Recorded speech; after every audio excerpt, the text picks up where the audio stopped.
Hi, my name's Mike Dennis, and this is my story. I was born in Monterey, California in 1962. My father would read the Bible, interpret it himself, and his interpretation of learning about love was that if God is love, then everything he loved was okay. From drugs, alcohol, pornography, you name it, it was all okay. My dad would take me to my grandmother's house every other weekend and drop me off there. And Grandma loved the Lord, so she would take us to church. About 10 years old, we moved out of California back to Illinois. I got sick, very sick. My aunt was a nurse, and she came in and she checked me out at the end of the day, and she said that I had appendicitis, I needed to get to the hospital. And I said, God, I was very specific. I said, when I step in the door, I want to be able to stand up straight. I was balled over from all the pain. I want to be able to stand up straight and stop throwing up.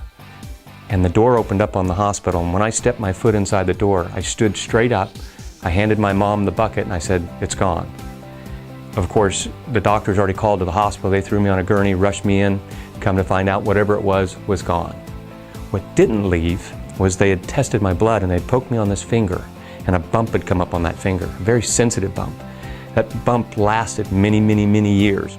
One year I went to 13 different schools. It seems as though the reason why we were doing so much traveling was my dad was having relations with my sister. My dad was caught. When he got caught, he went to prison. I and my sisters went into foster care. At about 17 years old, I decided I had to get away from it all, and I hitchhiked to California. I met a friend out there at a job that I was at. His name was Brian K. Smith. Everybody around him was swearing, cussing, doing all their things, but this guy was just so quiet. And I walked up to him and said, what's going on, Brian? He says, I'm good to go. And he pointed like this, I'm good to go. Instantly, God was getting back involved in my life immediately. I understood what he was saying, I'm good to go. It wasn't a week later, we started meeting at 3 o'clock in the morning, having Bible study. So God reconnected with me, even though I wasn't connecting with him. I met my wife, Kathy.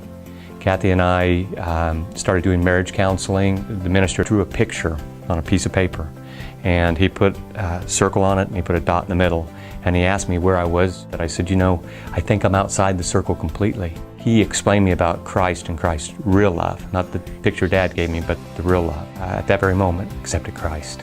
And I was baptized, and when I got baptized, remember that bump? It fell off my finger. So it was on there for 17 years, and it would hurt every time I touched it.